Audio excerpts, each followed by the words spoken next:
What is up, everyone? Welcome back to another episode of Manbitesfilm, episode 101. 101, bitches! God damn, you are so loud. You gotta tone it. You're at a 10. You need to settle down, bud. We're back to basics. This is podcast 101. Yeah. Whatever, man. You know what? Today, it's a wonderful day. It's fucking glorious. We just finished our 100th episode, and we're doing 100th episode. His mind is already in the future. Right, as always, I'm your host, Branden. Joining me is Tweedledum and Tweedledee. Hey, fuck you. Just because basic arithmetic is you know. You know what? You're dumb. So I'm Lewis. You're Tweedledum. Fuck you, Branden. Fuck you so hard. And William is Tweedledee. Wee! I get to be the D. So we're in the triple digits, Yeah, boys. you're definitely the D. Ew, dude. This is weird, boys. We're in the triple digits. I've never done a podcast that's been this far. It's odd. It's really odd. We got this, bro. We got this. And today, it's fucking glorious because of who we have on today. Yes, today we have a very special guest, Anderson Cohen. He'll be... It's not Jewish. That is very true. It's not Jewish. This is why we need to have meetings before we record. No, we did. That's the funny thing about it. It was just me being a dumbass. See, I can't even say dumbass. Dumas, not dumbass. Anderson Cohen, not Cohen, not the Cohen brothers. No. Cheers. He'll be joining us for the main segment, the main review, which we'll leave that as a surprise when we get there. But that's right. If you're joining us for the first time or the 101st time, not 100 and something like my cousin was saying, we are a weekly movie podcast where we talk about movie news sometimes. We review one movie altogether. We have the Spiel Binge, and we have our 3 individual movies at the end of the show. Yes. So, William, what's on the bucket list? On the bucket list, given the fact that we are 9 days away from its 16th anniversary, you know, it's weird because people really celebrate their 16th anniversary, but when it's a high school related movie, 16 is a big number. Quinceañeras. No. Quinceañera is 15, not 16. 15 is 15. Oh, yeah. 16. You dumbass. Swine. It's even your language. God. Jesus. You fucking idiot, dude. I'm surrounded by idiots. So not you, Branden. You cool. Thank you. Quinceañeras, for anyone that does not know, is basically a sweet 15s for Hispanics. I was thinking sweet 16, but I just translated automatically in Spanish. But it's not on your 16th birthday; it's on your 15th birthday for Hispanic culture. So, but my cousin, you know, as you know, if you've been listening, my cousin and I are both Cuban, and he should know this, but of course not. Alas, he is an idiot. Alas, alade. So, William, what are we bringing? What are we talking about? Come on now. I'm sorry, I'm not done laughing yet. Fuck you guys. Fuck you guys so hard. Oh, Jesus Christ. This is going to be that type of episode today? God damn it. Yes. This is how we bring the energy. All right. So, the sweet 16th anniversary, not the quinceañera, of this movie, it is also now a big Broadway musical. It has toured around the world. October 3rd. October 3rd is a big date as part of this movie. Because on October 3rd, he asked me what day it was. That meme is ridiculous, dude. Holy shit, it's everywhere. On Wednesday, we wear pink. Yeah. I should release the picture that I took. I think it was like sometime last year, where it was my day off. I was bored off my ass. And I was like, today's Wednesday. Oh, I think it was October 3rd because it was on a Wednesday last year, if I'm not mistaken. And I was like, oh, I think I'll wear pink. And I put on my girlfriend's Queenie jacket. And just like I had a beard going and everything, which was fantastic. I would have paid to have seen this. I will send you the picture, and you can Venmo me the money. That's how I make my money. So if you haven't figured it out by now, yes. Mean Girls is what I'm bringing to the table. Mean Girls. Mean Girls. Oh, I like this. I am so pleasantly surprised that Lewis likes Mean Girls. Please, believe it or not, this is actually in my top 25 movies of all time. Get the F out of here, dude. I am fucking dead serious. MG. It is one of my favorites. I fucking love this movie. I saw this movie twice in theaters, and I fucking fell for it. That movie is fucking brilliant. So are you more like Regina, Karen, or Brittany? None of the above. So this stars Lindsay Lohan as the main character, and we also have a very young Amanda Seyfried. Yeah. And Amy is it Amy Adams? No, Rachel McAdams. Tina Fey, Rachel McAdams. Rachel McAdams, thank you. Lacey Chabert? Sure. Chopper? Sure. Rizzy Kaplan is in it, and then obviously Daniel Franzese. By the way, it hasn't hit 16 yet. 16 will be April 30th. Yeah, so that's what I meant. Like it's coming up on the 16th birthday. Yeah, 9 days from now from the day of recording. As well. And there's a whole bunch of people that go here that are part of the cast. Yeah. Like, there's a star-studded cast. It really is. That's all thanks to Tina Fey. Huh? That's all thanks to Tina Fey. This is a passion project of hers. Oh, yeah. It's funny, I didn't even know Tina Fey wrote this. Oh, yeah, dude. This was a passion project of hers that she took to executives, and she actually leveraged this. I think she made 2 or 3 films as leverage for this film. With the same studio. Yeah. She said, I will work on whatever 3 films you want me to be in, but give me the opportunity to do this and cast who I want. Yeah. And she had complete control of this film. And you could fucking tell because this film is glorious. It is well done. It's well written. It's intelligent.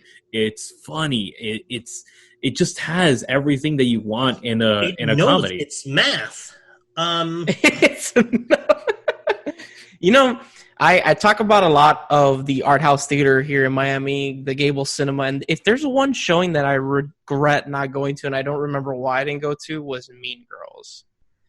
They were going to have a drag performance before it. Oh, yeah. Mean Girls has become a huge staple in the drag community, too. It's sucks. Definitely spread its wings. Yeah, it sucks, man. Huh. Like, I wanted to go, but I think something came up and I couldn't. And that is like one of the ones that I'm like, God damn it. I wish I could have gone because that probably would have been a blast to see a drag performance and then Mean Girls. Right. I mean, like, if you look up, it's like it's all over the country. But I mean, obviously, you're not going to go to like Houston, Texas to go see it. But I mean, obviously, Miami has a huge LGBT community. Or LGBTQ plus community. Sorry, I don't ever want to exclude anyone, but obviously right now nothing's going on. But once they do, I mean, just keep an eye out, and every so often, like Google like Mean Girls Miami, and I'm sure that something will pop up eventually because, like I said, it's such a big staple of the community that there's always somebody, especially during like Fringe Week.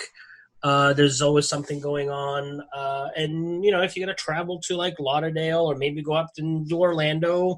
Lauderdale. It was, like, the hotbed in Florida pretty much. Other than Miami. Yeah, because they actually had – the second time I watched this, I actually saw it at the Coliseum up in Fort Lauderdale. Okay. I don't know if you've ever been there, Branden.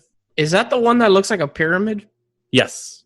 That like the one by like Sawgrass Mall? Yes, that they do they do a gay prom, they do all that stuff down in South Florida. Oh, I didn't know that. Okay. Well, back in the day they did. I don't know if they do it now, but they also do like clubs on Thursdays and Fridays back in the day, and they used to do drag shows and all that stuff on weekdays and all that. And that was actually one of the movies that they premiered there. By the way, when I say pyramid, it didn't really look like a pyramid. It just I know what you meant though. It had an Egyptian theme to it. Which is weird because it's an Egyptian theme, but it's called the Colosseum, which is very much a Roman thing. But, you know. Welcome to Miami, where some dumbass probably thought that he was being smart, but really he just sounds like an idiot. Apparently Miami, you know, people from Miami don't know their math, don't know their history. We're just piling on today. My brain don't work good. My brain don't work good. All them drugs from the 80s, bro.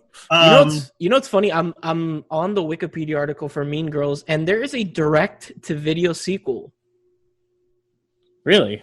Yeah, it's Mean Girls 2. It premiered on ABC Family, now Freeform, on January 23rd, 2011. So, and it was so good that nobody ever heard about it. Right? It has none of the original cast that I know of. Oh, wait.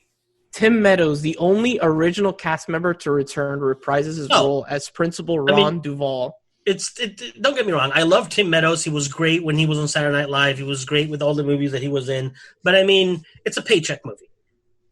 Oh, for sure. For sure. But I mean, and this is unpopular opinion. I am more of a 10 Things I Hate About You fan than Mean Girls. Really? Yes. Wait, I mean, both movies are fucking glorious. They really are. They absolutely are. And the 10 Things I Hate About You is only like 6 years older than Mean Girls. It was from 1999.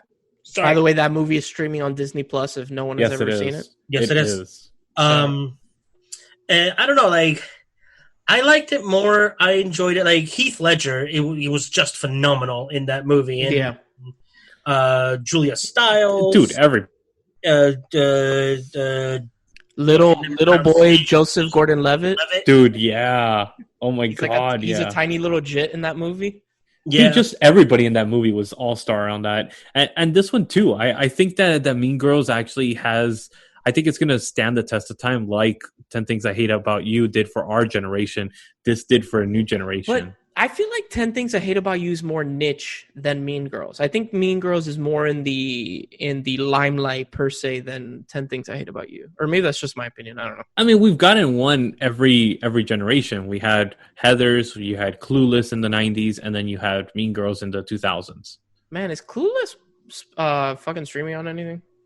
It was streaming on Amazon for the longest time. I absolutely love Clueless. Dude, that movie's awesome. That movie's incredible.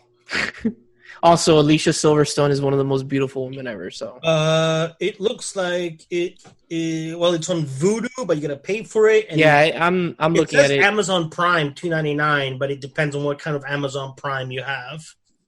No, I'm pretty sure it's not streaming anywhere for free. Yeah, it's not streaming anywhere. If it has a number like a dollar amount under Amazon Prime, that means you need to rent it or buy it. That's probably the rental fee, $3. But I mean, I'm not taking anything away from Mean Girls. It is an incredible movie. It is like extremely well done. It is a classic, a cult classic at that. Now the question is it a bucket list movie? Yes. I don't think so. I would put this in the 30s, 40s. Really, dude? Like, I would put, like you said, I would put Heathers or Clueless above this, or 10 Things I Hate About You on the bucket list. Really? Maybe. Now, I'm not saying all three of those, but I'm saying one of those over this for sure. And that's not taking away from Mean Girls. I like Mean Girls. I think it's a good movie. I think it's better than those two because it kind of the other two, like William said, are very niche, and you said, Brandon, they're very niche films. They're not films that kind of transcend it. And this, wait, which ones are niche other than 10 Things I Hate About You? Heathers and Clueless too.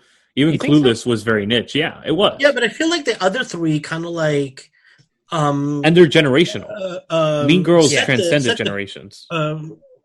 paved the way for. Oh yeah, it definitely did for this. Like, if I don't think that we would have Mean Girls without at least Heathers, if not just Clueless. And I'm going to throw 10 Things I Hate About You on the side of Mean Girls, where I don't think that we would have that without Clueless. So, do I think that this specific movie is a bucket list movie when we're talking about this genre? No, I think that either.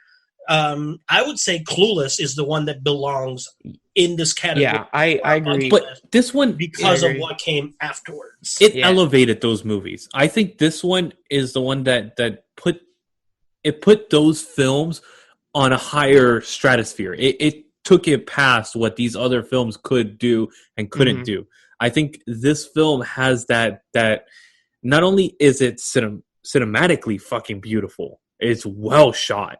It's well edited. The music is phenomenal, which, yes, 10 Things I Hate About You, the soundtrack is glorious as well. But this one, I think it has an equivalent soundtrack, if not about the same, I would say. Yeah, I would say about the same. But then the acting, the writing on this, it takes those concepts of those three other films and then it elevates them to the next level. And on top of that, this is one of those films that can transcend generations. Clueless is stuck to people that were born in the 90s and 80s. Yeah. When did Heathers come out? 89. 89? Yeah, 89. But I feel like Heathers is in its own category because Heathers is really dark. It's very niche. And that one's very niche. Very niche. Like, Clueless is funny. Like, Clueless is like satire. Like, everybody's over the top. And then you got... What was the other movie? The one that was very similar to Clueless? It was... Oh, my God. The one that it had... Can't Hardly Wait? No, not Can't Hardly Wait. It's the two chicks that they come back, the reunion. Oh my God, I can't remember the name of the movie. Something and Something High School Reunion? Yes. I wasn't a fan of that. I didn't like it. Is that literally the title of the movie? Something or something? No. It's okay. Something. I forget what the names are. But what's funny is that, like, it seems that every 4 to 6 years there's a movie of this style coming out. Romy and Michelle's High School Reunion. Sorry. 95. Yeah. 95 was Clueless. 99, 4 years later, we have 10 Things I Hate About You. 10 Things I Hate About You. And then 6 years after that, we got Mean Girls. So that's why I say that I think that, like, if you take the time to write out the movie, cast it, produce it, film it, get it all ready, it's a good interval in between movies. And why I think that either Heathers, and it's because between Heathers and Clueless, I prefer Clueless over Heathers. Same. I think it's Clueless is the one that belongs. It's more rewatchable on the bucket list. Yeah. But Lewis is right, because on the other hand, on the other side of the coin, Mean Girls wasn't just a movie. Then we have, like, with the Community that it hit, became a Broadway show. It's now touring. I hate to say no, but I bottom line, if we're just going by the movie, I say no, Clueless would take its place. Same. I think, and that's bias from me personally. I think I like Clueless more as a movie. Not that I associate more with Clueless. I don't know. It hits me. Really? That's interesting. I've watched Clueless more, and I enjoy Clueless. Really? That's really interesting, Brandon. Because this was around your, like, peak time when this came out. You were in high school. But I will be honest with you, I didn't watch it in high school. What? I didn't. Wow. Okay. It was kind of like I was in that stupid mentality as a teenager that I was like, this is a girl movie. I don't want to watch this shit. And I didn't watch it. And then later on in life, that was how you really feel. No. And then you guys probably did it too, where you're like, oh, this is girly, I don't want to. And then you're kind of missing out on something that's really good. Most of my friends were girls, so I was couldn't mine that. Were, I had girlfriends and stuff like that, but, like, most of my friends are guys, and then I watched Mean Girls in college, and I like Mean Girls a lot. I like Clueless more. Okay. And I think that Clueless is more. It's more of a classic than, and even then, I don't think I would put Clueless on the top 100 either. But it would, if I would, it would definitely be over Mean Girls. Okay. That's just me. Okay. And William, how about you? Did you say that you would put it or no? No, my bottom line would be I would replace this with Clueless, so I don't think it would belong, and I'm going to get chastised for it. Oh, wait, I really like this pick, William, because I think this is the most we've ever discussed or tried to get to the bottom of a movie in the bucket list for some odd reason. Yeah. I think so too. It was a good pick, and happy anniversary to Mean Girls. That 9 days away now. Yep. Actually, less than that by the time that we dropped the episode. Happy sweet 16th, coming off of your quinceanera from last year of being 15. Fuck you guys. What you got? Also, Brandon? Also, it's before Lindsay Lohan lost her shit. On that note, stay tuned after this quick break when we come at you live for the main segment of our show with, of course, Anderson Cowan, our special guest, the Nightingale. You know what's another one that I like? What? Jersey Girl. Welcome to an exploration of sight and mind, a travel through the world of films and the artists that bring you these masterpieces. Do you love films, directors, actors, cinematographers, editors, composers, or any of the hundreds of artists that bring you these feats of art? I am Luislacau, your host into the world of films, your guide to Man Bites Retro.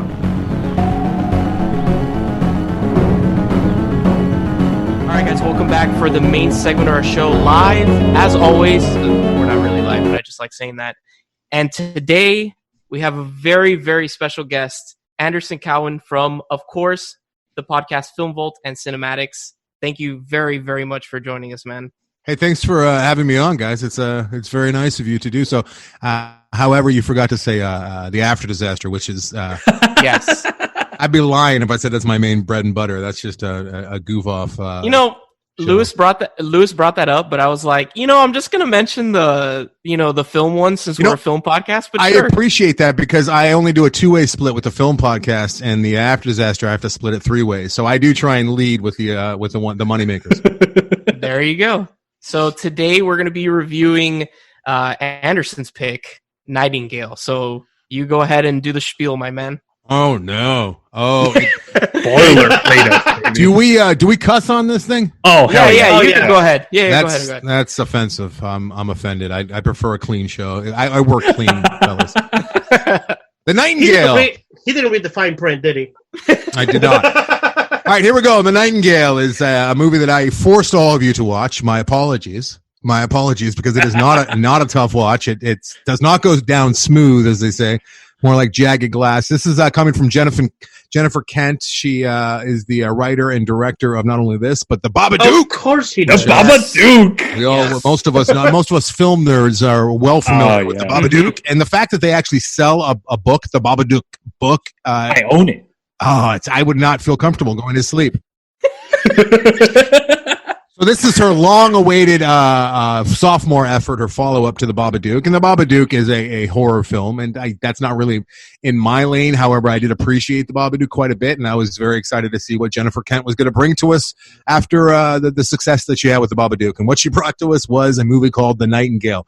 So it takes place, it's 1825 in the British penal colony of Van Diemen's Land, now known as the Australian state of Tasmania. Yes. So all of us now are thinking of the Tasmanian devil and how cute he is. And all. So get that out of your head because it's nothing to do with that. We don't see one goddamn Tasmanian devil, and that's my favorite animal, probably, at least from that region.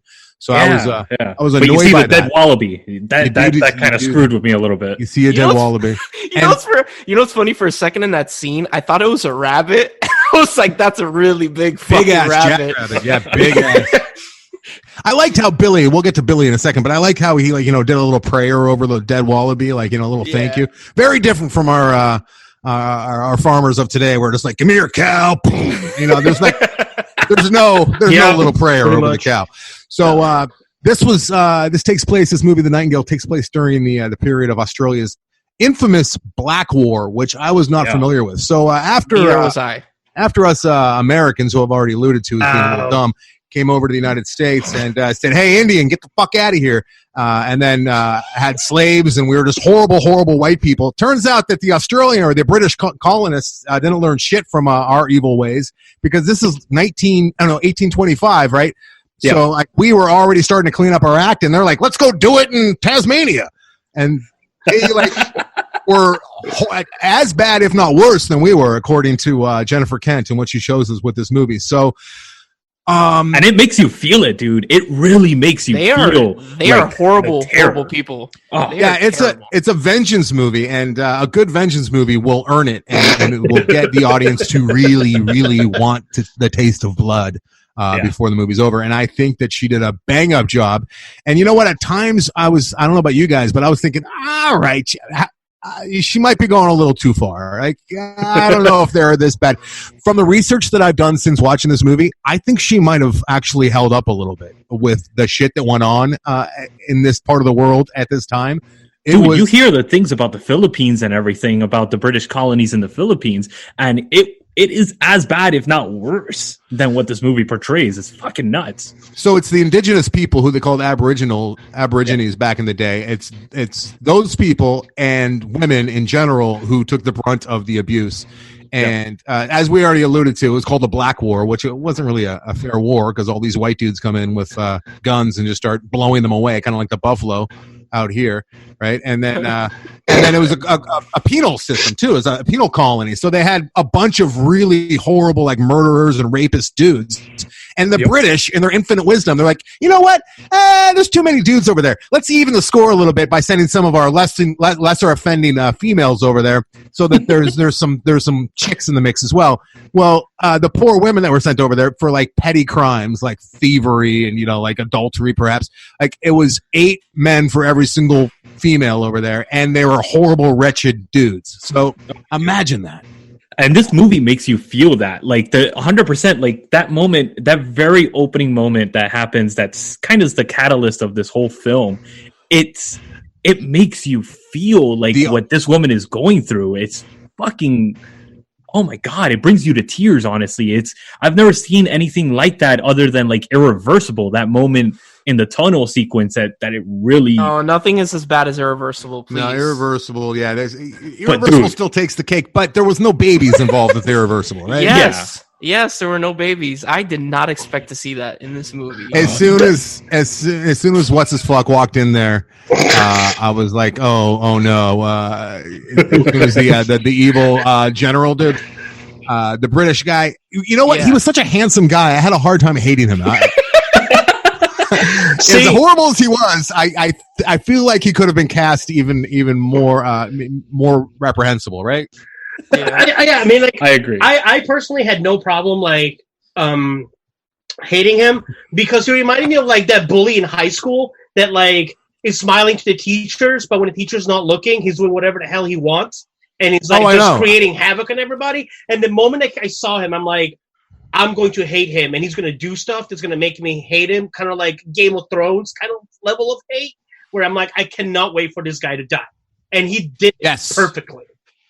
Why they should have switched what's the guy in the middle, not the really young guy, but the one that the old dude that was like a little sniveling bitch. Yes. Yeah, he should have been the main guy. I hated him more. Yeah, I tend to agree. And maybe that's just me being like handsome biased or something, but I know who you're talking about too, like the blonde hair boyfriend and Karate Kid, and like the guy that always gets the girl, but you hate him for, like Jefferson in Revenge of the Nerds. But for whatever reason, like, I just didn't quite buy this guy's treachery. He seemed like an actor. It was the weakest point of the movie for me. I think so. Okay, I bought into the performance 100% with him. Like, I don't know. I think maybe I was deflecting because it was such a hard watch. Right. And I'm I kept reminding myself, they're just actors, dude. They're just, that baby is just a stand-in. It didn't really get killed against the wall. Yeah. Dude, I did not, that scene just, I was I watched this movie with my girlfriend and my roommate. People talking about train spotting, and this is more impactful than oh, fuck train spotting. Train spotting is like a nerd's idea of creepy. Sure, it's a biopic. No, but that baby sequence, dude, that baby sequence is freaking. You probably saw it when you were very young. You watched it again. It's like, come on, all right. Oh, let's think of the creepiest thing. Oh, baby on the ceiling and it turns his head. Push through and they power through, and I'm like, all right, cool. So, but yeah, when that happened, I cringed. I cringed for them, not because of the movie, because I've seen a lot worse than movies. But I was looking at them, and I'm like, oh, so I'm just gonna walk away.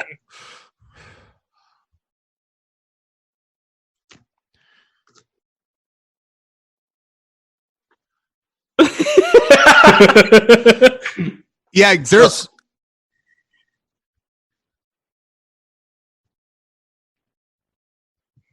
Oh no! Fuck off! Fuck the fuck off! Oh yeah, that's going to be uncomfortable for you. I actually kind of take some pride in the fact that like weekly there are women. I literally around the world there are pockets of women who watch things with their significant other, and like in the first scene they'll be like, "Is this an Anderson movie? Did Anderson suggest this movie?" And my wife is one of them. She gets very upset with the types of movies that I respond to. But yeah, you know, I need some spice in my movies for me to actually care. I've seen a lot of. I made them watch Cannibal Holocaust. No, fuck you for ever making me watch Anderson. It's not my fault. I'm anti that movie. I don't think anyone should ever see that movie. That movie. That movie's fucking atrocious. I literally stopped it in the middle. So my biggest gripes with Nightingale is I think the movie's too long. I feel like it drags on at a certain point. And B, I wanted blood, like Anderson was saying, dude. Like she kills the first kid, whatever. She like stabs him and like bashes his face in, and then I just wanted her to kill the other two, which happens, but not by her hands. Yeah. I wanted blood, man. I wanted the satisfaction of just seeing her end him, you know? But we don't get it, unfortunately. It wasn't quite like Misery is probably some of the best close to satisfaction. Like at least you're getting close to it, right? And well, all that aside, let's talk about Billy. Let's talk about Billy for a second. Billy, don't even ask me how to say his name. All right, I'll try. Bakelai Ganonbar. That's not so hard. Bakelai Ganonbar. He plays Billy. This is his second credit. So he is not an actor, but he pulls it off for this, and he is an indigenous person of this region. And have you guys have you seen Walkabout? No, I have not. No, I have not actually. So this movie is definitely paying homage to Walkabout throughout, and I highly recommend watching Walkabout, especially after seeing this. I think you're going to appreciate it. It's a 1971 movie where there's a very similar construct where it's a young girl and her little brother are left to the device. they're out in the open in the elements in the Australian outback, and they can't fend for themselves at all, and then they come across an Aborigine or an indigenous person, and he helps them survive. Even though begrudgingly so, because he's annoyed by them. But it's but dude, this guy does a phenomenal job with this role. Oh my god, I know, and he's only got one other credit. That's surprising. That is surprising. And his other credit hasn't even come out yet. Wow. So this is his first. Yeah, this is the very first. As far as IMDb, and maybe he's been in plays or on stage, or maybe he's been acting for his mom. Who knows? But this is the first time he's ever got a credit. Yeah, that's crazy, dude. Because this guy does he does these things with his eyes that it drags you into the film. It really does, and so does the female performance. Like her eyes when she is actually facing off against the beautiful man. The beautiful man. I mean, we got to talk about Claire. This is Claire's story, and 100%. Then halfway through, not even halfway through, about I guess after the first act is when she hooks up with Billy.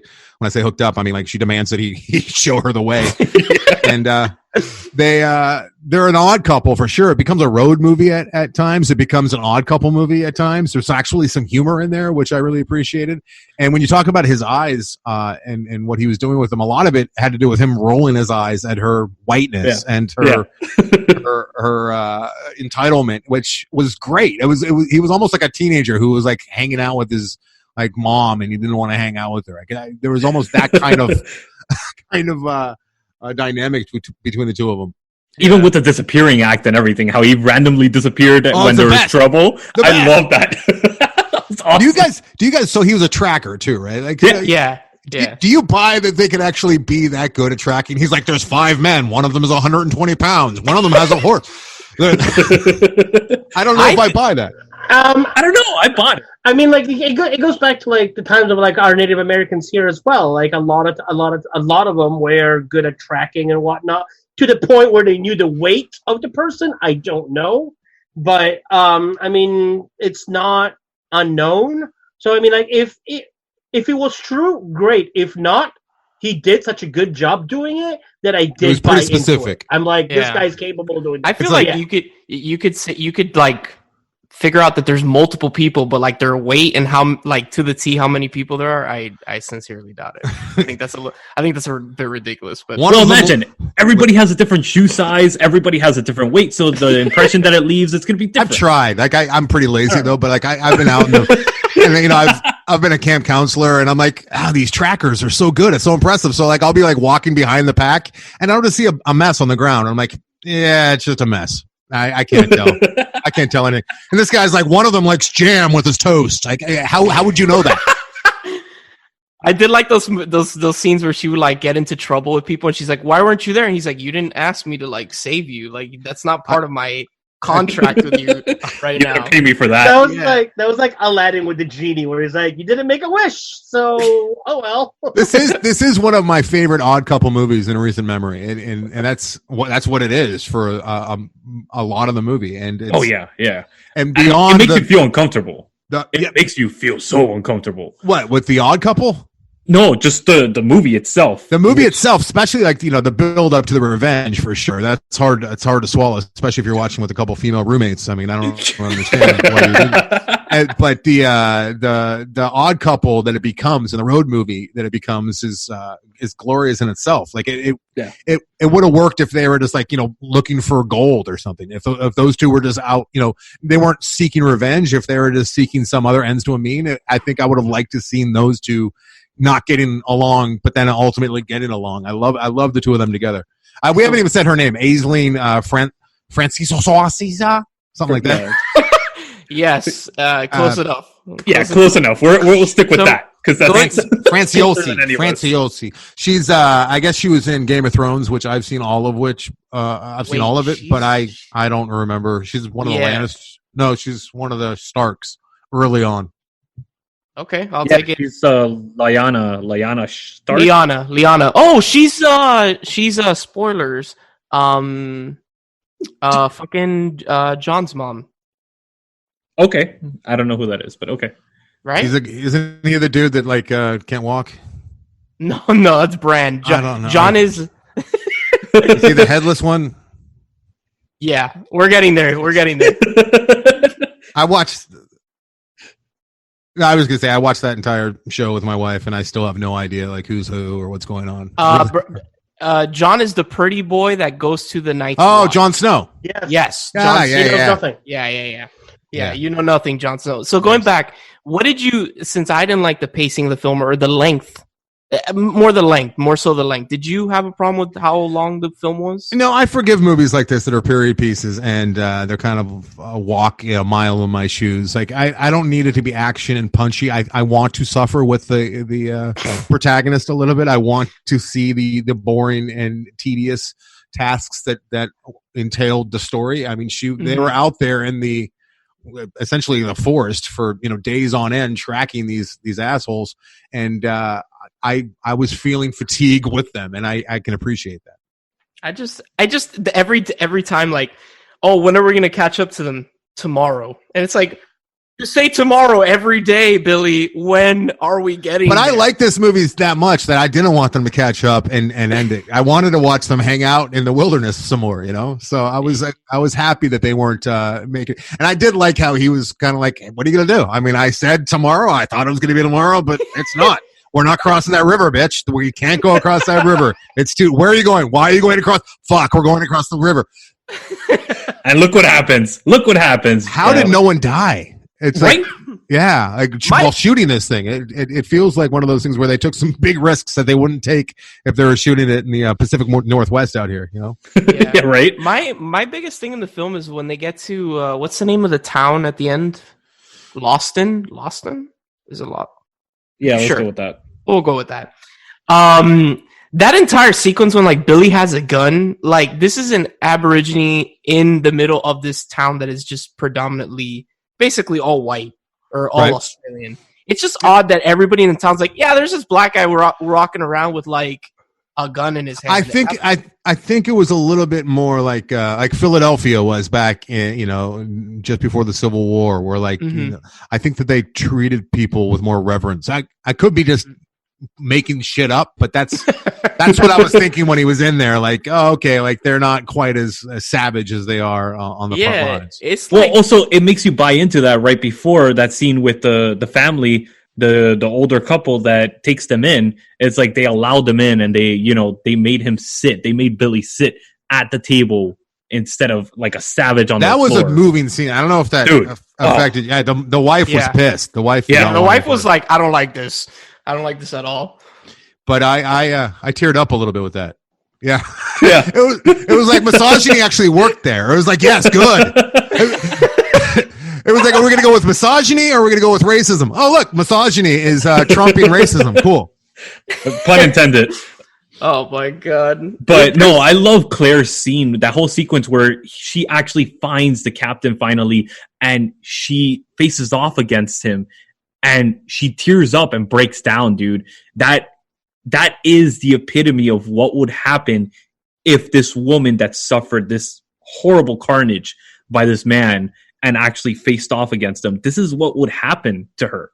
Actually, I think it is because usually revenge movies is usually at the hands of a guy, right? And when he does catch up with the antagonist, the antagonist, antagonist. Protagonist? Protagonist. Like it's just all about the vengeance and pulling the trigger, and like he just sees hate and anger. And I think that when she got there, she was, and once again, this is me just, reading shit that's not necessarily there between the lines, but I think that she saw her family and she was thrown back when just seeing his face, she was thrown back into that horrific scene, and she was overcome with emotion rather than rage, like sadness and empathy for her family. I think maybe it was a female spin, which is much different, and it would be hard when writing something like this not to just be like, and then she savagely rips his face off, and yeah. Well, but I mean, Billy does that. Yeah, greatest scene ever, by the way.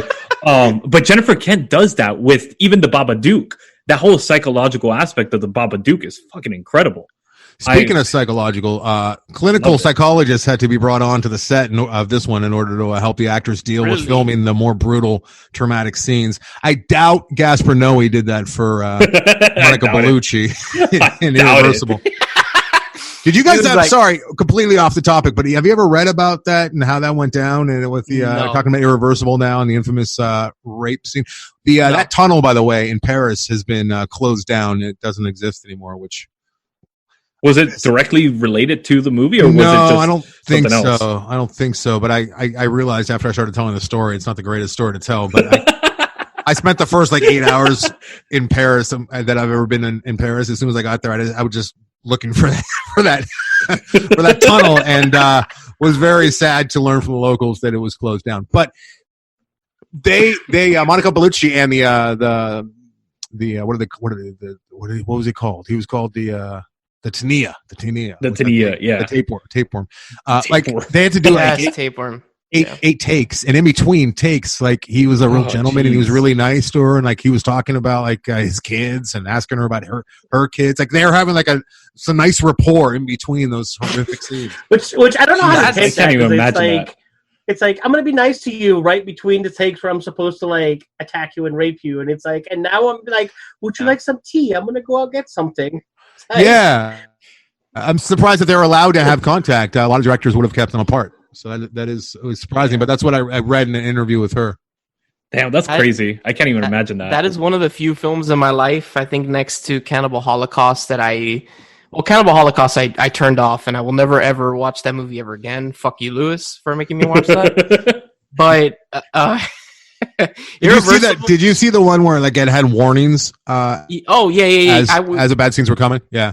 No. They never warned us before the scene was coming. There's like a version of the film that does that. That's the one that I saw. Yeah, like it had like little skulls would I think pop up on the screen or something. And a certain kind of music would like, and it let you know in the beginning of the movie there's some very horrific animal torture, and we'll just let you know as that's about to happen. No, and it's like Shudder doesn't censor any of their movies at all. Oh man, they're decapitating this turtle. I was not ready for this shit whatsoever. Yeah, dude, that animal cruelty was horrible, dude. Yeah, it was pretty rough. But going back to Irreversible, I finished the film and I enjoy the film, but definitely the rape scene and the bashing of the head with the fire extinguisher, those scenes are real rough to watch. Why are you saying that? I mean, so is chewing glass. I mean, everyone knows that. Of course, I would have. It concerns me that you feel like that's even necessary to speak out loud. You talk to my lovely cousin Lewis, and he's like in our group chat talking about the scene where she like in Nightingale where she like hits his head where she kills him, and he's like fucking having a blast. He's like, this shit's almost like irreversible. Yeah, it's hard not to think of irreversible for that. And I'm scene. like, but like he wasn't saying it like in a negative connotation. It was like he was super excited. Pretty pumped, yeah. Lewis, I was like, hey, Lewis, I like seeing my blood and gore, dude. It's I like seeing the actual like aspects of it and actually seeing somebody portray that in a realistic way. It's just it's fascinating. I like horror movies, so what can I say? Big fan of Antichrist? No, that made me hurt. I was holding my crotch for like a week after that. Oh, so you draw the line at Click Severin. Yeah, that was a little too far. That was that one step extra. Rusty Shears, yes. I mean, I enjoyed Nightingale because it felt almost. I know you said that you don't really differentiate with Game of Thrones and everything, but it felt very much like Arya Stark. Like she did wrong. It was done wrong to her family, and she goes on this like a cross-country adventure with like a complete stranger, which we can compare him to the Hound, if you want to put it that way. And they in the end, he still helps her achieve the.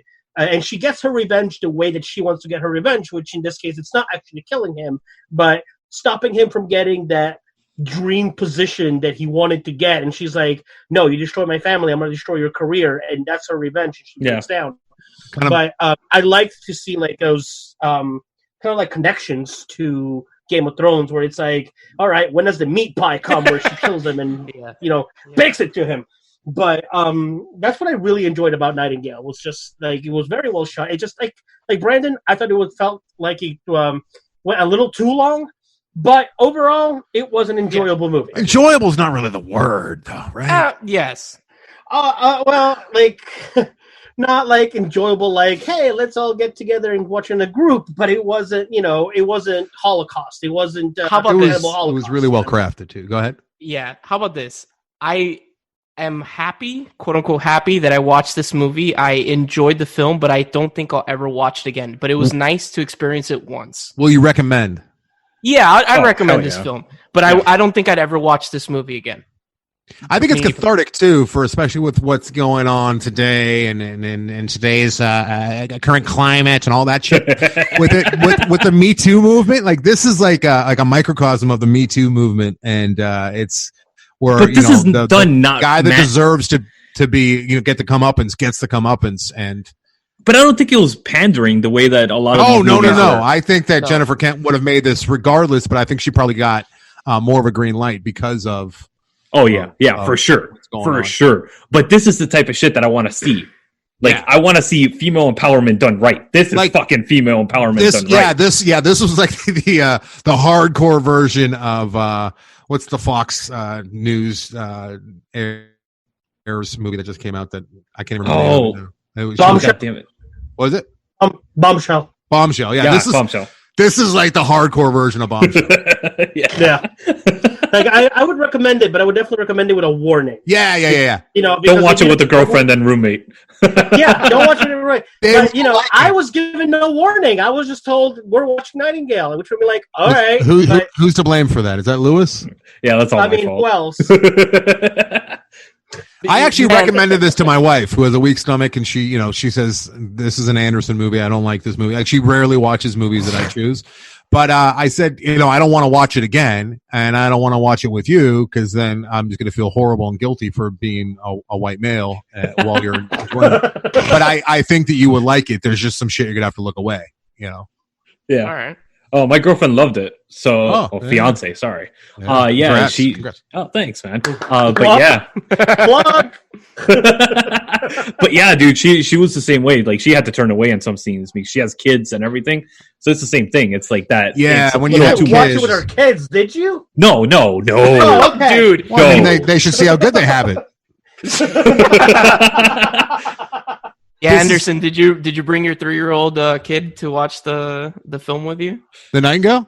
Yeah, I tried, and they the little ticket terror dude at the front said no. No, but you know what? Even without a kid, but you guys had to have known what was coming when drunken Quinn or whatever her husband's name was. He's like, "Don't be. I know you're Irish, but then now's not a time to be drunk and bold." And as soon as they were all in that same room, you're like, all right, he's going to get it and the kid's going to get it. Not since Mother from a couple years ago have I seen a newborn take such a beating. And yeah. Need to see that was rough as well. Hey, did you guys see Revenge from a couple years ago? Yes. I believe so. The Shudder original. So good. I have not, actually. That's like a fun version of this. Yeah. That's like a really fun version. That was a really fun version. So Bombshell is like the made for ABC version. Nightingale is the hardcore R-rated version, and then Revenge is like the I guess the MTV cool fun version. Wait, Lewis. Yeah. Lewis, was that the one that we reviewed? Yeah, we reviewed it. Yeah. We have seen her. Yes, I was totally rooting for this chick all the way in Revenge. Yeah, and she puts she brands herself with the beer, but it's not backwards, which is infuriating. Like, why wasn't it didn't? It was one of the biggest oversights in a movie I've ever seen. Like, but whatever. The movie itself is great. Beyond that. So Anderson, I gotta bring up something that's gonna make you feel that the ways. Run. So Anderson, yes, Lewis. Jennifer Kent actually directed the Babadook. For us, the Babadook holds a special place because it was actually the first film we ever reviewed on the YouTube show. Oh, cool.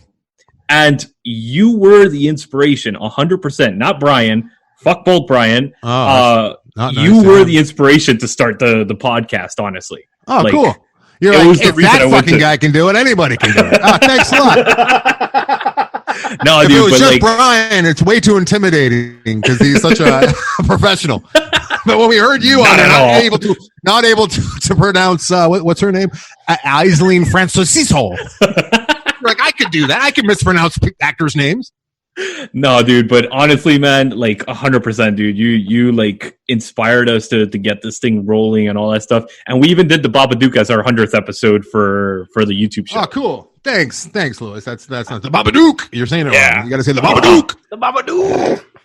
And dude, like when you put this to review, I was like, oh wow, perfect. The fate. Yeah, it was like crazy. I was like, oh, I got to bring this up on the show. I didn't see this one till late. I saw it probably 2 months ago now, or I saw it in when I was cramming for the what we call the Vaulties, which is my top 10 of the year and Brian's top 5.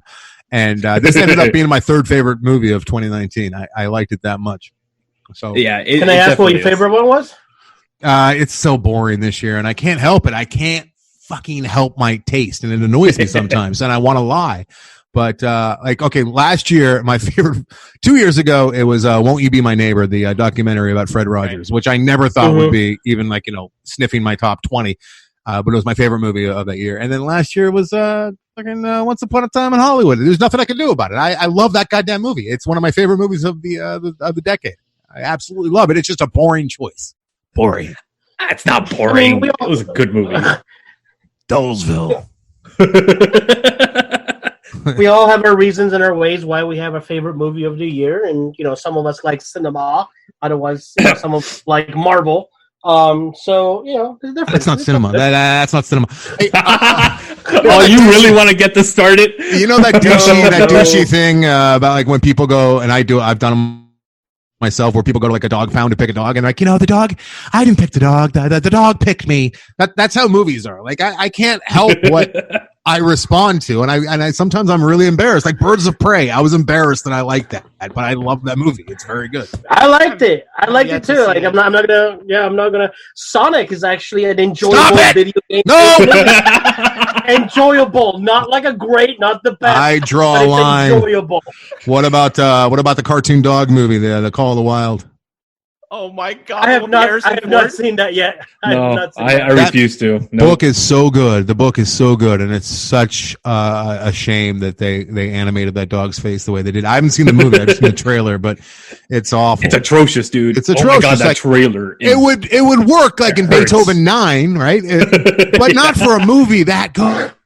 I mean, a story that good. The story is phenomenal. Didn't Disney do a while back in the 90s?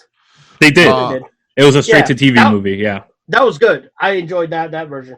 What about Togo? You guys see Togo? Speaking of Disney dog movies.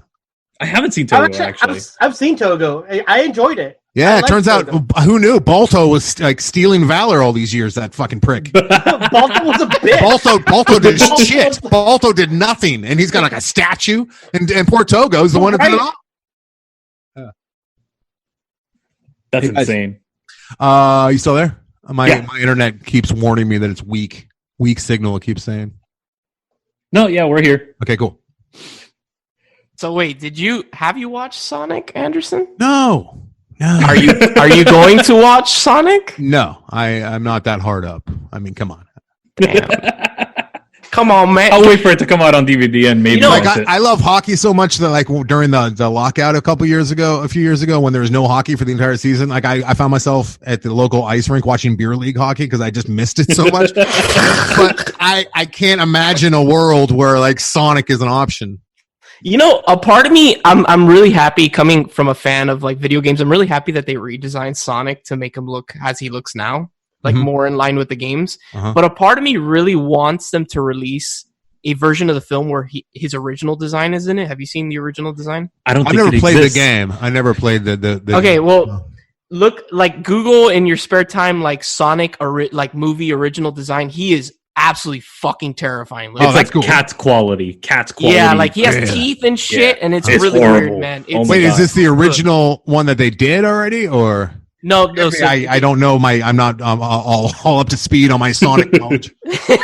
No, so they originally they released a trailer with the Sonic, with this like original design for the film, and the fan base just lost their mind, saying it looked horrible.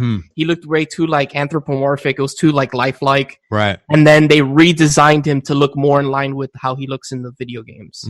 Well, I will see neither that nor the new one. I will never Google such things. I don't want my Google to make fun of me.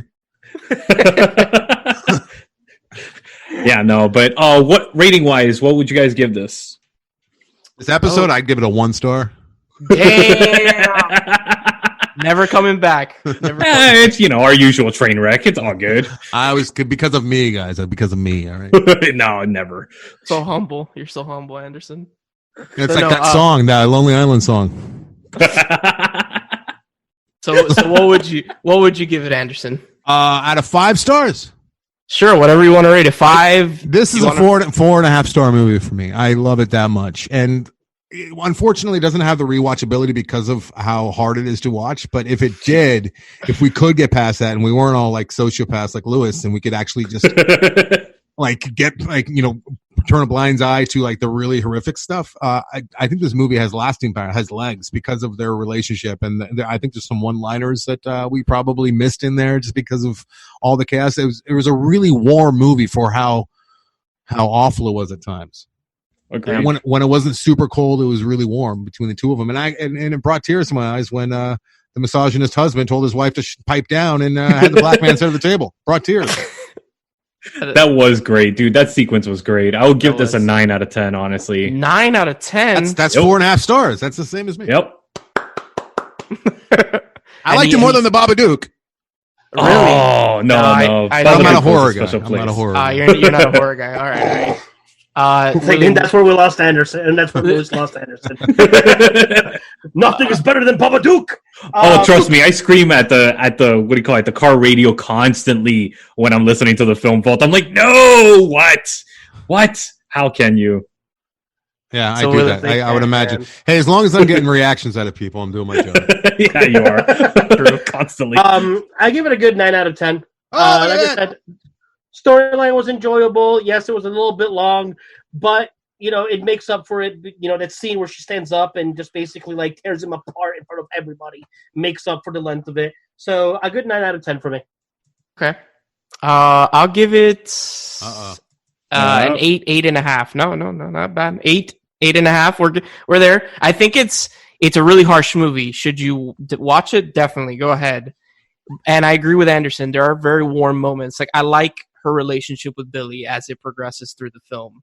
And I actually really like the ending scene when they're sitting on the beach. That scene is very, very pretty. That was. And what he does dance. Yes. And also what he does for her. But yeah, it's harsh, but it's definitely like a really not typical revenge story. I think you're going to be surprised by it. Well, I mean, I don't think they are if they heard this, because we talk about every fucking facet of the storyline. Nothing's left to the imagination. But if you haven't, if you pressed pause and went to watch the movie, then I think you'll be pleasantly surprised by the Nightingale. Everybody knows this spoiler. Spoilericious. Yes. Well, thanks very much for having me on, guys. I really appreciate it. No, thank you, man. It was an honor, and it was great to have you on the show, man. Thank you for taking the time. Absolutely. You guys have a good night, and I'll talk to you. All right. Thanks, take care, man. Later. Bye.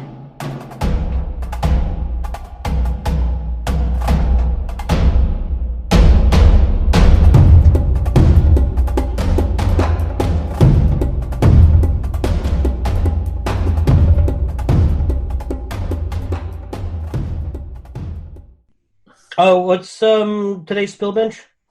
Oh, it's Temple, right? Yeah, Indiana Jones Temple. Okay. Yeah. Cool. All right. Let me lower this. Okay. You guys ready? Episode 101. 101. Cross that threshold. I can't wait to get to 401 and go to 404 and be like, this episode does not compute. Oh, fuck off. Episode lost. Huh? All right. 404. You don't know what 404 means? 404 syntax error. It's a computer issue when they can't find the file. Oh, okay. You guys have to promise me that for episode 420 you watch Reefer Madness. Yeah, that's gonna happen. we'll do Reefer Madness. I will review Half Baked. It'll just be like a stoner's review. All right. I'll do Friday. 3, 2, 1. All right, guys, welcome back for our new segment. Well, not new anymore, but this is where our lovely guest Zach brings us every week a Spielberg movie. Spielbinge. Great way to start. Great way to start. It's fine. It's been a hell of a week. Not really. So, Zach, what is the movie this week, bud? This week, and again, going in chronological order. So last week we did Spielberg's segment of Twilight Zone, the movie. And this week we are doing Indiana Jones and the Temple of Doom. Okay. Yeah. Sweet. Oh, Jesus Christ, it got loud there. No, okay, sorry. I love Temple of Doom. I think I said it in Raiders. I have a more of a soft spot for Temple of Doom. Well, yeah, and as we talked about there, everybody does have their own personal favorite, because, I mean, the franchise is great. It is. I agree. So give us the little spiel. What's the plot? So this is, for some reason, a prequel set a year before Raiders. And it sees Indy and his two new sidekicks battling a death cult? Yes. Pretty much. Pretty much. Yeah. Oh, This also, for anyone that is listening and does not know, this and another movie, I forget the second movie, was the reason that they created the PG-13 rating. Gremlins. Yes. Gremlins. Yes. And with good reason. Watching it again, I'm like, oh my god, this movie is so hardcore. It was actually because of the heart-ripping scene that I don't scene. know how that's. I don't know how that's only PG-13. That is like some like That's hardcore. fucked up shit. Like Kali. PG-13, I would have said like the dinner scene. What is it? Kali Ma Shakti Day. Is he like? Yes, the leader of Yeah. the Skulls reaches, for those of you who have not seen it, mild spoiler, reaches straight into the chest of a ritualistic sacrifice and pulls out his still beating heart for their god. And it's Which weird is because it's fucking like brilliant. By his the way, chest too. closes up. And It's- then they burn him They burn him. Yes. because this Alive. Yes. this movie, That scene is very iconic. Also, the scene that William was talking about, the dinner where they have like the monkey brains and all the super weird shit. And then we have the cart chase. I personally love the. yeah. What's the actor's name? The Asian kid from the Goonies. I will look it up. The character short. Short round. That's a character's name, but the actor. Does anybody know the actor's name? I don't. I know that he was at Jonathan K. MegaCon. Kwan. What was it, Zach? Jonathan K. Kwan. There we go. Jonathan Okay, K. Kwan. Okay. We'll go with that. Yeah, it's I don't know. So we haven't talked about it. I guess we could talk about it here. What is each of yours favorite indie movie? Raiders. Yeah. Same. Last William? Crusade. Interesting. Why Last Crusade? It's the first one that I got to see at the movie theater, but also the fact that it goes way back in the timeline. I love Sean Connery, but just like, I don't know, it's the one that kept me the most involved, the most entertained throughout the entire movie. And it's not like the other ones are nonstop actions. Like, for some reason, and then like when they get to the temple and they have to go to like the 3 trials, Yeah. it was just like, I don't know, like it's sat with me very well. I think it's also one of the first movies I went to go see with my sister, without the parents. So I mean, like, it's got like a lot of like emotional and Understandable. memorable. But I don't know, it's just like between the 3 of them, the 3 Indiana Joneses, that's the one that Hey. The four. I said what I said. 4. I said what I said. God, why does everyone hate that movie so much? I don't get it. I will not I don't acknowledge get- that movie until we have to talk about that movie. I really don't understand it. But whatever. I feel like Temple of Doom is like the weird, like, black sheep of the family. Yeah, I think it's out of place. It is very out of place. I gotta be honest, I wasn't totally feeling it. Like, it's the darkest. it Yeah. is the darkest. There's It really the heart-ripping scene. I know it's comedic, but also like the dinner. There's also the scene where they make Indy like drink the blood. Yep. There's like 1,000 characters who get eaten by alligators. Yes. Yeah. I also remember the CGI being really bad in that part when the bridge breaks and they all fall. Yeah, you do. That's the other reason that it didn't quite sit quite well. I mean, Raiders, the effects in Raiders were so good, and with this one you could see all the green screening, and it was like, oh, yeah. Yeah. So Also, the fact that at the bridge scene when he finally vanquishes the guy, and he comes and you see him like reach over. What's the first thing that you see? He's wearing his hat. There's no way that he went through everything that he just went through, and that hat stayed on the entire time while hanging from the side of a cliff, fighting off a bad guy, and it's just like that was just like a little too much. Now, we've also, in addition to Short Round, we've also got his other sidekick in this one. Willie? We have the future Willie. Steven Spielberg, Kate Capshaw, as Willie Scott, Yep. the nightclub singer. She annoyed me. Yeah, She really does. I'm sorry. I actually all really these love like. interests. She annoys me the most. I really like that scene, the first scene when they're in the Chinese nightclub. Oh yeah, where she's singing. That is Goes. fucking awesome. Yeah, and like That's the a dancers really come rad out. Opening. It's a weird opening, but it's awesome. Yeah, it's super weird, but it's super great. And then it's like it has a comedic like side of it, like Indiana Jones usually has when he gets like poisoned and. Yeah, but no, like, it's also very Spielberg-esque because of the editing and the cutting and the music. Everything it's that stereotypical shot that Spielberg does in one of his films. It's that crazy action sequence and the editing in that opening sequence. It's something that just it enthralls you from the beginning of the opening of the film, the same way that Raiders did. This movie, while I do prefer Raiders, this one did not let up. It grabbed me immediately and just took me along for this high action ride. Because it slows down. The movie really slows down after that sequence. Yeah, it really does. It does. But I mean that sequence, it is the opening shot that Spielberg does in pretty much all his movies. You could also say that the Raiders kind of slows down at the beginning of the movie too. Oh yeah, it does. Like it's just I guess it's like them just making the plot go forward, and then you have the climax or like whatever. You got to like remember these are based on serials. The serials back in the day, they were basically the short films that opened films. So these were like little 10, 15-minute films that played before the A-list films. That just gave like time for people to come in instead of running like all the bullshit trailers that we have nowadays. Those 15 minutes that are in there, that they were actually filled with short films that were serials. Or even when the war was actually happening, there were newsreels before the films. That was their news. Two scenes I want to talk about in Temple of Doom. First, the one that terrifies me is the one with all the bugs, the insects. Yep. Oh, dude, that scene is awesome. I fucking despise, dude. I think I'd flip my shit if I was in that tunnel, dude.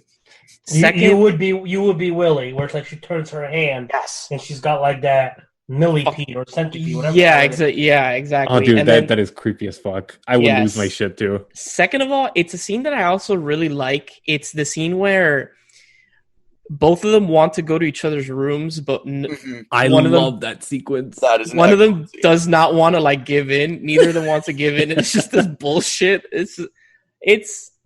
I love Temple of Doom, but I completely agree that out of the four, it definitely feels out of place. I agree. Four. I agree. Yo, three people like the fourth movie, so you're shit out of luck here. Odd man out. Exactly. But no, I actually, Branden, going to that sequence, let me just it's a quick one. That sequence that you're talking about, the back and forth between banter between the couple, and they're kind of like debating whether they're going to go to each other's room. That has one of my favorite Spielberg shots. Every director has like a coined shot. Kubrick has that below shot where you see the protagonist like either banging on a door or standing in front of a door talking to somebody right from below. What do you call it? Spielberg has this shot where it's always above the fan. The fan. I knew it. I knew you were talking about that. Love that shot, dude. Yeah, we get the return of that motif. We get the shooting star comes back. The Spielberg shooting star. Oh, there's a shooting star in this movie? I've never noticed. Yeah. It's when they're in the village. He got it accidentally in Jaws. There's one shot where... Yeah, I know the Jaws one. Yeah, I brought that one up. Imposed it in as many of his follow-up movies as he could. Jesus Christ. You all right over there, bud? Did you die? But here... Oh, I think... Is it when when one of the kids escapes and goes to the village and like his parents find him or something like that? I remember it being in the village. It's a shot of him and Short Round climbing up a hill at like dusk. Oh, okay.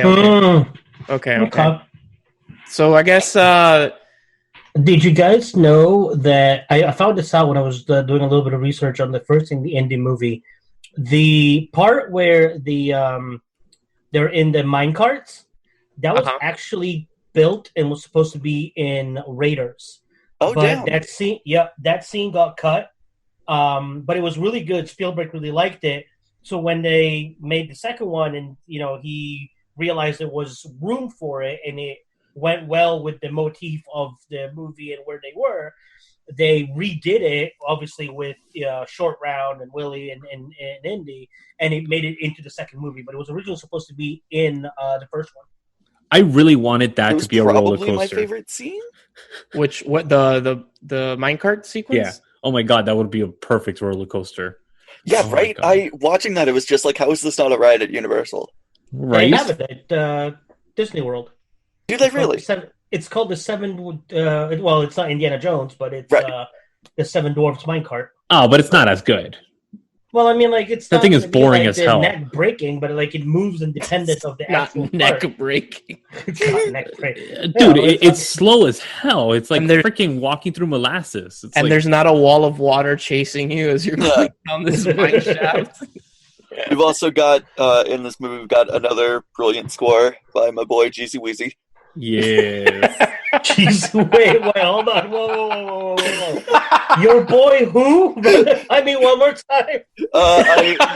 We got another beautiful score from my boy Jeezy Weezy. I don't see what the problem is here. This is what happens when you record right after 420. Honestly, I love this movie. I would give this movie, out of pure nostalgia, I'm going to give it a 10. I love this movie, dude. I think it's the first Indiana Jones I watched, and it definitely stuck with me. The heart-ripping, everything, man. I mean, we gave Raiders a 10, and this is it is a bit of a step down for me. I mean, it's got to be like an 8. Okay, that's still pretty good. Oh, yeah, 9. It's a very good movie. It's a really good action movie. It's just comparing it to the last one.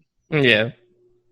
So I'm assuming this is like a staircase. Like Raiders is at the top, and for you, Zach, it's just going to continuously get worse and worse. Or maybe I don't know. I haven't revisited Last Crusade in a while since I saw the marathon screening of the whole franchise. Okay. Last Crusade is one of those that grows on you. The more you watch it, the more it increases in your list.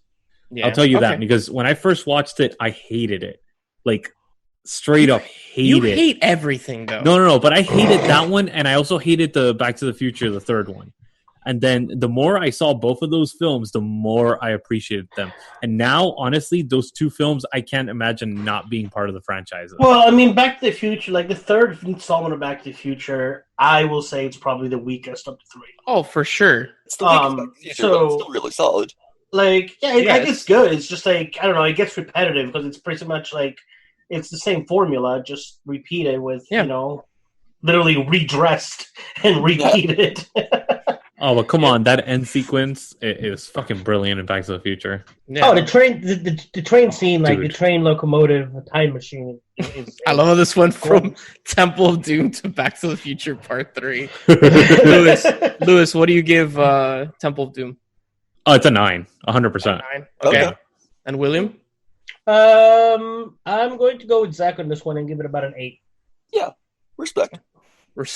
Dude, I love that whole sequence inside the temple and all that stuff. That is my favorite stuff. Like, there's so many iconic scenes in this. Like, the raft sequence was actually good as well. I mean, obviously didn't like happen on the side of the mountain, but it was fun.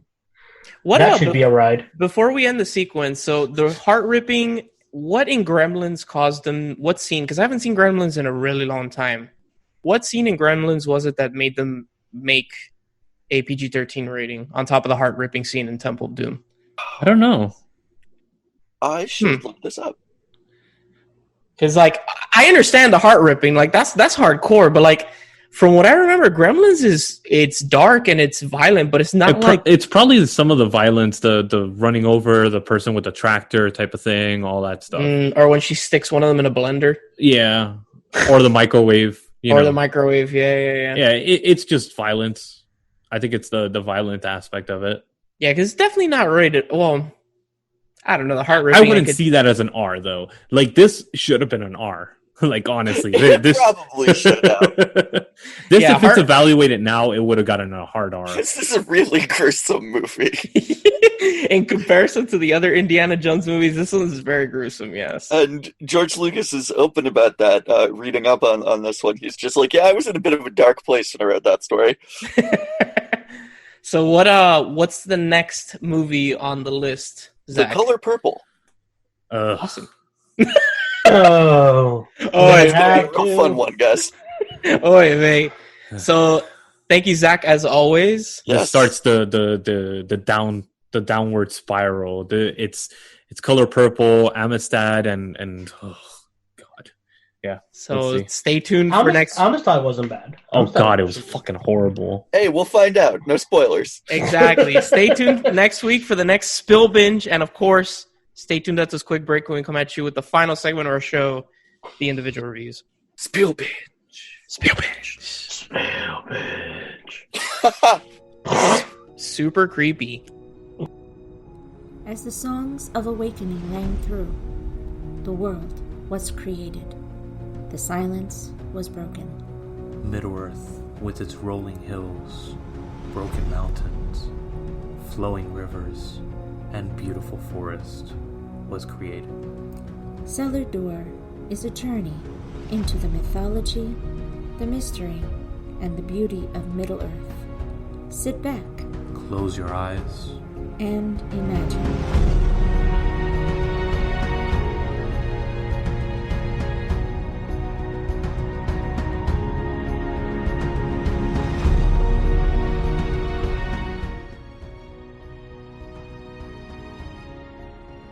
All right, guys, welcome back for the final segment of our show. Never Final Lie. segment.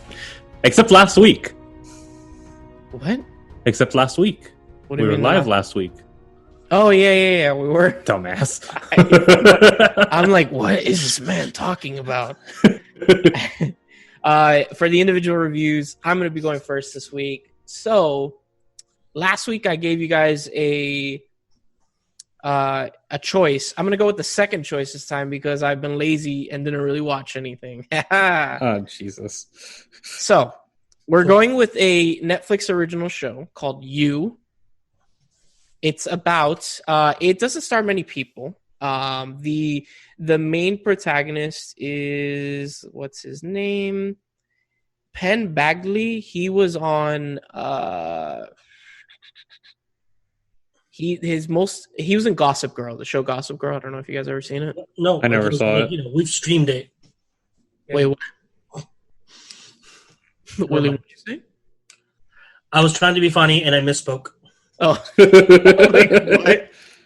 So, You is about a guy, Joe Goldberg, played by Penn Badgley, who works in a bookstore in New York City, and basically this really, really attractive girl walks in, and he becomes infatuated with her to the point where that show. Okay. Yes, Got it. To the point where he starts following her, trying to basically force his way into her life without her knowing, so that they interact with each other. And he eventually gets her to interact with him because one night he is following her, and she's super drunk and falls onto the subway tracks. Oh, okay. And he basically saves her from being run over by a train. And but now, does he cause the events that lead to this, or no? He's just an observer. In that sense, no. He does not cause her to fall. He does not cause, of course, the train to come. But he saves her from being basically hit by the train, and also steals her phone. And doesn't tell her, of course. Then it goes from there. Basically, he starts seeing people that are in his way, like her boyfriend at the time, who's a total scumbag, and her friend who's obsessed with her.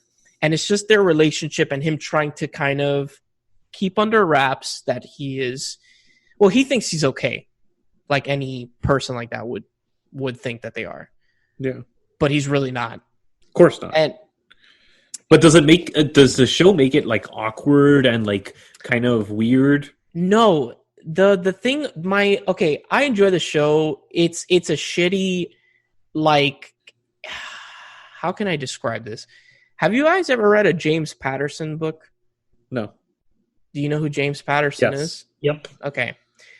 I wouldn't say he's a bad writer nor a good writer, but he definitely knows how to write in a way that makes you want to turn the page, right? That's how I feel this show is. It's not great. It's not bad. It's just there. But it's definitely, it keeps me intrigued. I finished the first season. There's a second season. I just started it. My gripe with the show is that they kind of try to make you sympathize with this dude when you really shouldn't. The guy's a piece of shit. So it's shot in the point of view of him. Basically. Yeah, he's the main character. He is the narrator of the show. So you're trying to sympathize with this guy. And he's also... Is it similar to Clockwork Orange in that sense? And like that you're kind of... Yeah, like as a viewer, as a viewer, you know, if you're of a sane mind, you know that Joe is a piece of shit. He's a horrible human being. But you're watching the show and you're like, wow, this guy is very charming. He's good looking. You know, so you're kind of like... So it's that American Psycho shock. Yes. Okay. But does he pull it off? Does he actually capture you in the show? Yeah. He definitely is. He, like I said, he's very charming. Like whenever he's like, even my girlfriend was like, wow, he's very charming. Carla has said it on multiple times that we watched the show. Like he'll say something to a girl that any normal dude that would say that to a girl, they'd be like, ew, you're creepy. But since the way he does it, it just comes across in a nice way, like in a charming way. So that's like Dexter meets American Psycho kind of thing? Yes. Yeah, but the thing is, okay.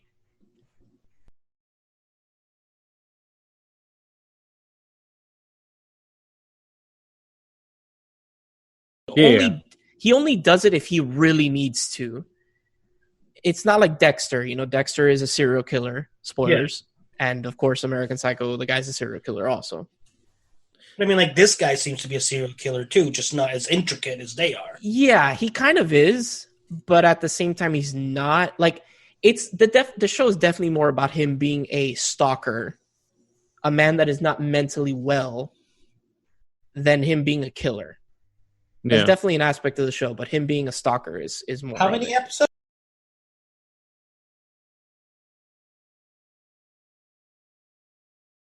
Yeah. It's based on a book series.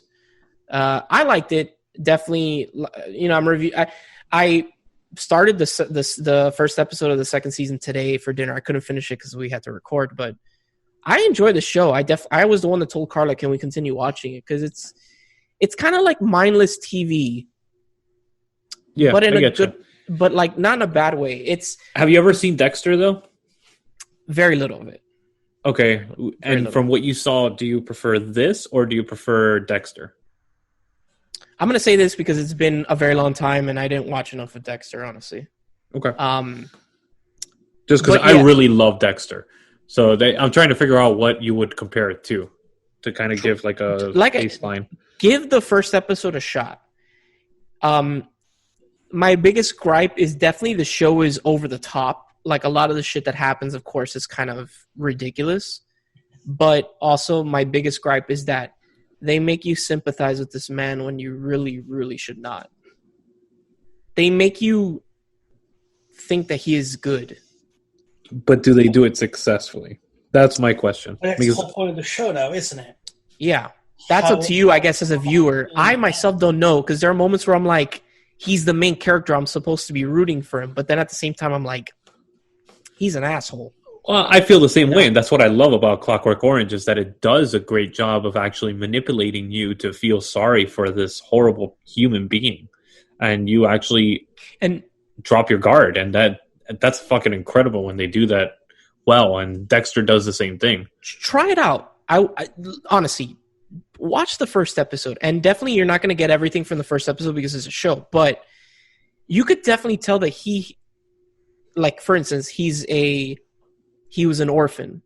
He grew up in a really fucked up family. Like this old man basically adopted him, but the old man was like mentally abusive to him. Okay. So like, So that's what created him. Yeah, maybe that's what created him. Honestly, I'm gonna continue watching the show. I'm enjoying it, but it's definitely like I'm being like pulled by each side. I'm like, damn, like this guy's a piece of shit, but then also, he's the good, he's the main character, so you're supposed to be rooting for him. I like it. I give this show an 8. It's enjoyable for me personally, but I think I have more of a tolerance for like shitty TV than someone like you.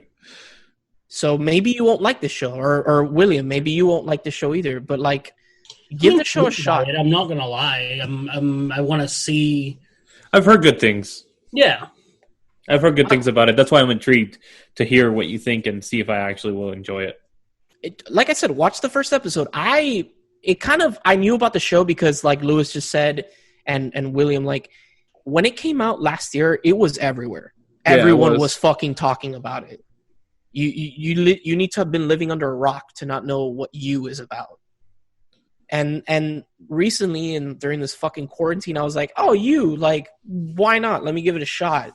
And Carla was like, yeah, let's do it. And then both her and I were like fucking engrossed in the show. So give it a shot. Maybe you'll like it. Sweet. Yeah. Rating? An 8. An 8. Nice. Okay. William. I'm throwing a audible at the last minute, and because I was going to cover one show, but given the fact that we literally just 2 days ago passed the 27th year anniversary of the tragedy. You and your anniversaries. Right. I mean, like, what are the odds that, like, on just this day, we're right around the corner from one, and we just passed the other. The tragedy where 76 people died, including 25 children, and several documentaries have been made. But I happened to stumble on a 6-part miniseries that is now on Netflix, and it's done extremely well. I mean, I personally was captivated by it. It has Taylor Kitsch, John Leguizamo, Rory Culkin, Michael Shannon are like the 4 big names. Melissa Benoit is another one. And it's a 6-part miniseries on the tragedy of Waco, Texas. And it's literally just called Waco. I've added this to my list to watch, and I was like, I wonder if it's any good. It really is. It shows from the very, very beginning. And because it is 6 parts, and each part's about an hour long, it's like 50 to 54 minutes each.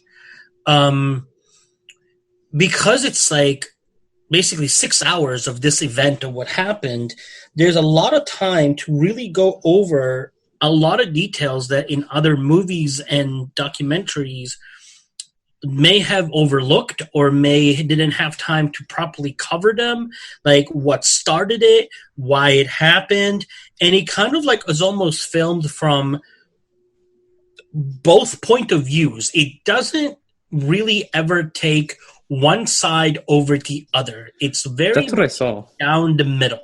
That's what I saw, because it did one of those like auto starts at the beginning of the episode, the first episode, and I was like, oh, this seems really intriguing. So I added it to my list, but I was like, I wanted to go back to watching what I wanted to watch. Yeah, like it literally just like it starts right away where the part where David Koresh comes out and he gets shot, which then leads to a firefight, and then it backtracks. Like you see like the main the main credits, and then it backtracks to the beginning of all this from the ATF and the undercover officer, which it's played by John Leguizamo. How Rory Culkin's character came into play, and it's all based on a book. And I forgot to write down the name of the book, and I feel really bad. But it's based on a book from one of the survivors that was inside the compound at Waco. So it's not just like retelling from like little tidbits of witnesses here and there. There's a whole thing that was based off of.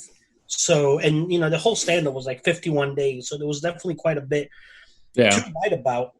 And that fucking atrocity that Janet Reno, that dumb bitch of a person, that like straight up, that woman is a heartless fucking whore.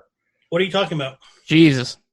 Janet Reno, the one that was I know in you're charge. talking about Janet Reno, but like what? Or not Janet Reno. Is it what the hell?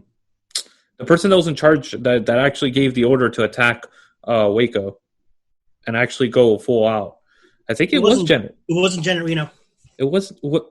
It was the Clinton person, the same person that did the Elian Gonzalez thing. Fuck. Oh my god. There's never any mention of her giving an order or anybody above the chief FBI person in charge that was at the Waco that gave the order. There's never anybody else giving like the okay to do it. Yeah, because the order came from her. Janet Reno actually launched an investigation after the fact because the FBI was saying that it was the people inside that had started the fire and committed suicide, whereas the survivors at the time, which has since been both historically and scientifically proven that the tear gas that was used on the last day where Janet Reno is the reason for approving the final gas attack. So she's the one that actually authorized the gas attack on U.S. soil. So this chick she committed fucking crimes against humanity. Well, here's basically, the thing, though. On multiple occasions. The FBI used and they actually talk about this right at the end after the fact, and you see like this DJ that. And I actually did the fact-checking on this, and it was actually true. The FBI at the beginning was negating the fact that the gas that they actually did use was a gas that had incendiary what's the word? It could cause a fire. It had incendiary devices built in. And they were trying to blame the people inside. And the survivors were like, no, it's the gas that came in that started the fire because we threw it in there. But she's the one that gave the final okay to say yes. If you look at history, on the last episode, the DJ actually talks about 7 or 8 different episodes, events in American history where police and FBI used tear gas to try and end a conflict, which resulted in the building catching fire and the people inside dying. Waco was the last time that this actually happened, and it was the biggest one that it actually happened. Yep. So history is actually is against the FBI. History shows that the tear gas that has been used, but overall, and also not only that, that's not the only crime against humanity that she's committed or led in committing. I mean, she also did that whole thing of Elian Gonzalez where they brought in armed guards. The armed guards actually broke down a civilian's door to drag this kid that actually had every civil rights to be in this country, and they dragged him out armed with freaking AK-47s and basically said, no, we're taking this kid. Armed fucking guards. You don't see that shit other than freaking communist countries.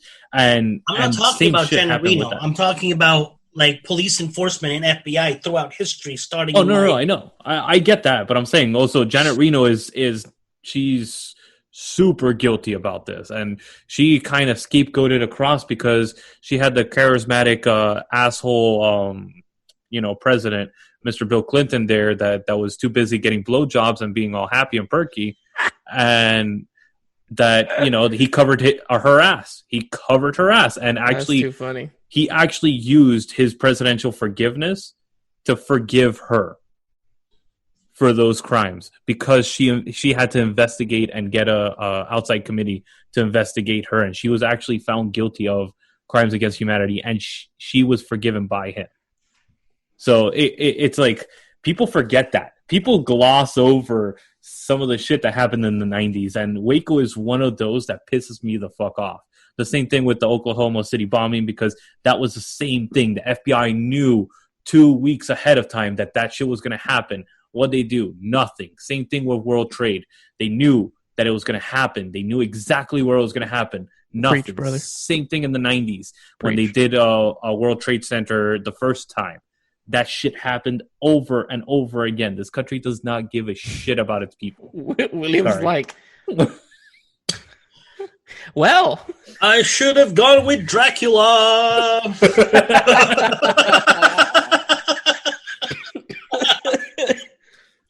Waco is one of those, like, it shows you the true veil. It shows you the fucking magician behind the veil, you know? Like, oh, this is what our government actually is capable of. And it's a sore subject for me because... What's funny about... Okay, let me finish because it's going to come out something wrong, but there's a whole thing that follows it. So what's funny about Waco is that when it happened, it was 1993. And we were still living overseas, but it was right before we moved to the States, because we moved to the States in August of 93. And the Italian stations that were covering this kept calling it Waco, Texas. So when we moved stateside, and I'm like, oh yeah, Waco, Texas. And people were like, are you dumb? Like, what's Waco, Texas? And I'm like, where did people burn?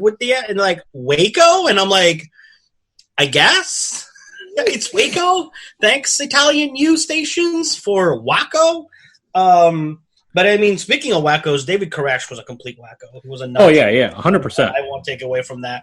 But it's the same thing as Jamestown. Like, he was a wacko, and I mean, he was sleeping with underage girls and marrying underage girls, and he was flying under the radar because by Texas law back then, I don't know if it's changed yet, but Texas law back then indoctrinated that you could marry somebody as young as 14 as long as you had consent from the parents.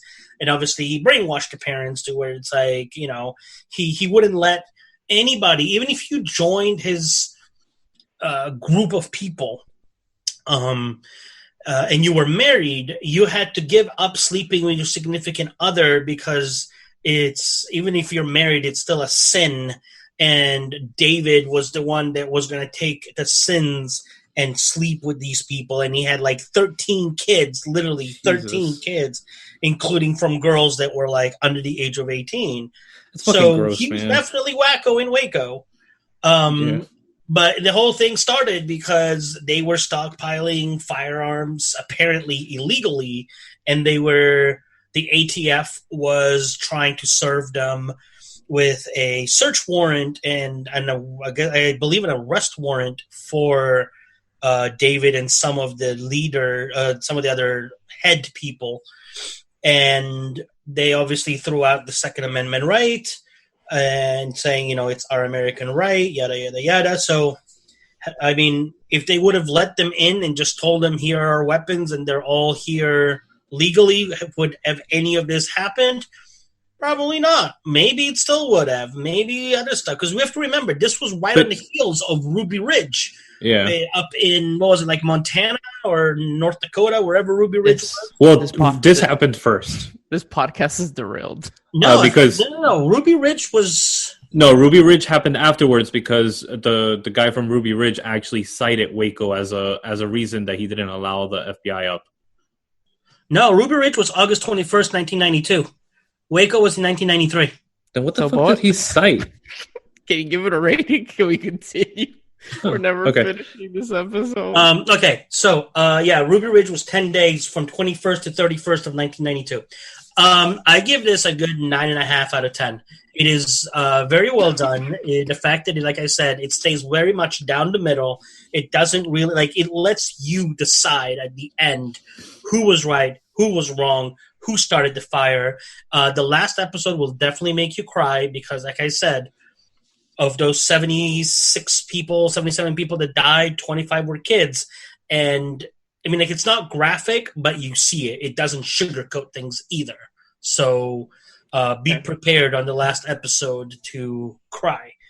Yeah. So I highly recommend this, especially if you're a historian. It's very historically well done. And if you guys watch it, let me know, because I'd love to hear back and see what other people's opinions is over this. So, yeah, that covers me for this week. I believe, Lewis, you are the last one to go. What do you have? It is super lighthearted. I promise it's not going to be fucking... But I hope so, because after this, we really need it. All right, so this is actually... Huh? No, I'm saying I still should have gone with Dracula. This is a film that actually won Best Picture, Best Director, Best Actress in a Leading Role, and Best Writing. It stars Sigourney Weaver, Jeff Goldblum, John Glover, Christopher Walken, Shelley Duvall, and Paul Simon from Simon and Garfunkel.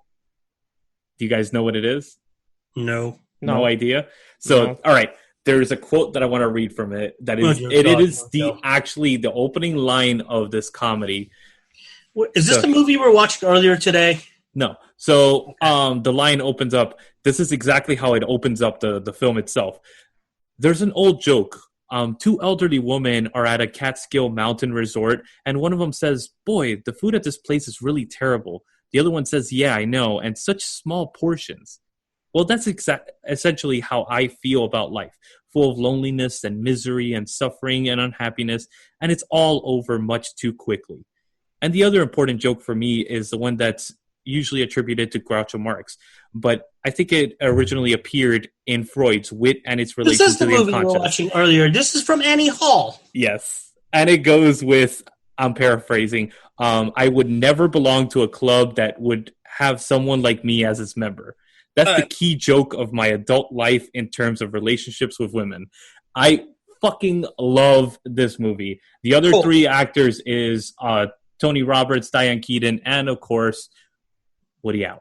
When you're done talking about this, message me and wake me up. I'm going to go take a nap. And, what? You don't like this movie? We've been over this. I don't like Woody Allen movies, period. And that's including Annie Hall. But have you ever fucking seen Annie Hall, like, fully? How would I know I don't like Annie Hall if I haven't seen Annie? Well, you've said that you don't like movies before saying that you don't. Okay, well, I suffered through Woody Allen pretty much all. I don't want to say all of them, but a lot of them, to know I don't like Woody Allen movies. Kind of like I've been through enough. What's her name? Barbara Streisand? No. Coppola's daughter. Yeah. Oh, fuck that. Sophia Coppola. Yeah. That I know that I don't need to watch any more of her movies to be like, oh my God, please kill me now.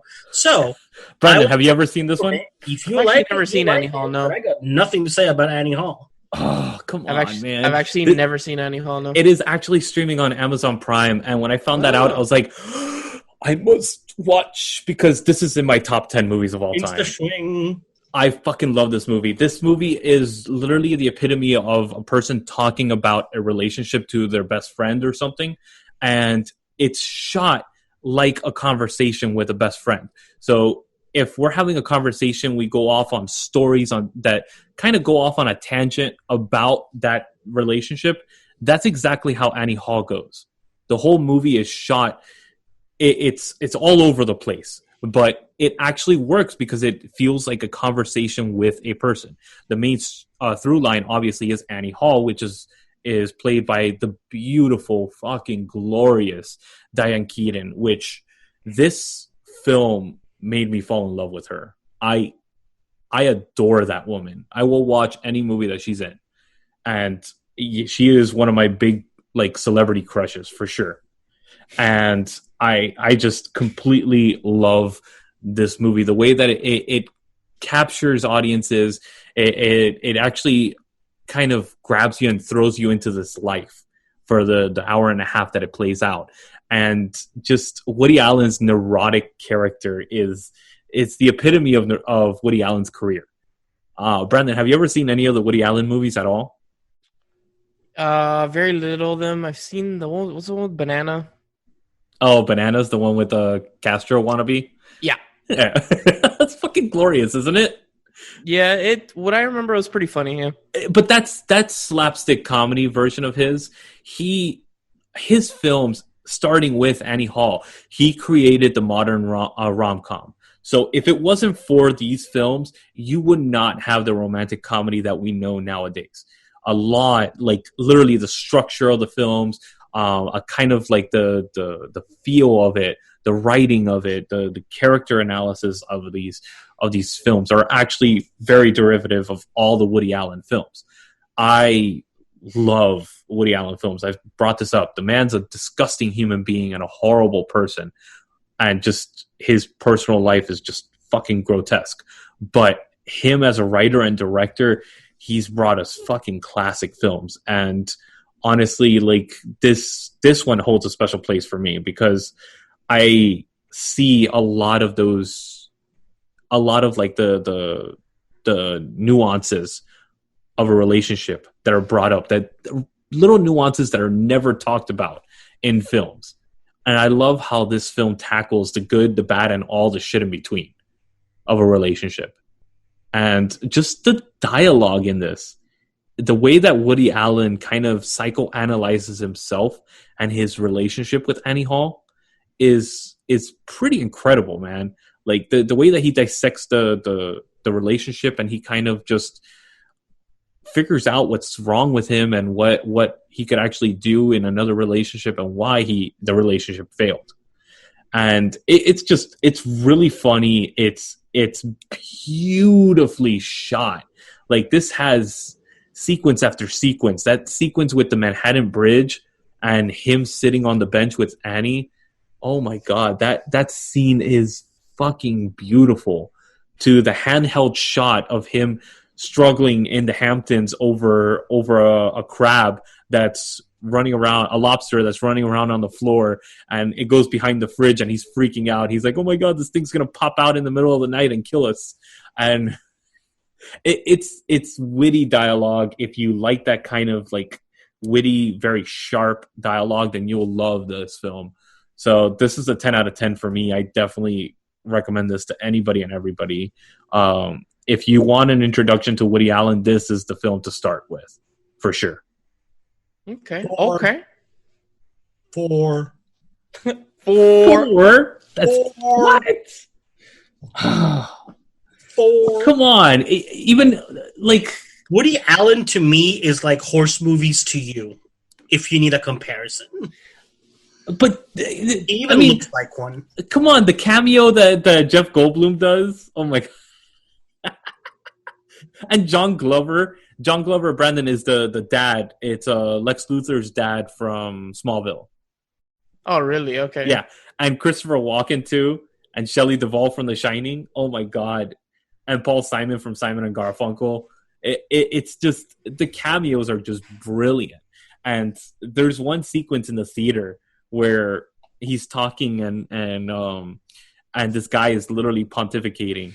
This is where I got the word. Oh my God, there's that word again. It's not making a comeback. It is not making a comeback. This guy behind him is literally pontificating about like Fellini films and Satyricon and all this shit. And Woody Allen literally stops him and says, "Oh my God, can you believe this asshole behind me?" And starts talking to the camera, breaks the fourth wall, and starts talking to the camera and saying, "Can you believe this asshole is talking all this shit?" And then he goes off and has this argument saying, mind you, this is pre-cell phones. And he goes, yeah, I know this because I'm this type of person and I have an opinion about, this certain actor. And he brings the actor from off screen and just says, "No, you don't know shit about this. You're an idiot and a complete asshole." And it's brilliantly written. It's fantastical. It's all shot, and like the verbiage and everything is all in the point of view of the Woody Allen character. And even like the little fantasy sequences, there's a sequence where he's trying to seduce the evil queen from Sleeping Beauty, Maleficent. What the fuck? Yeah. I am so fucking lost right now. I am too, dude, honestly. It is a really good film, and I definitely think that you should check it out, Brandon. I think you'll enjoy it. I really Brandon, don't. Whatever, man. Maybe. Save yourself time. Carla will break up with you if you do. Oh no, she won't. All right, so what are we bringing to the audience next week, Lewis? I forgot the name of the movie. Oh dear God! What is the name of the movie? Is the one with Tom Hanks that we watched? Yes. The Bonfire of the Vanities. Yes, we will be doing Bonfire of the Vanities. Great movie, excellent, with the best.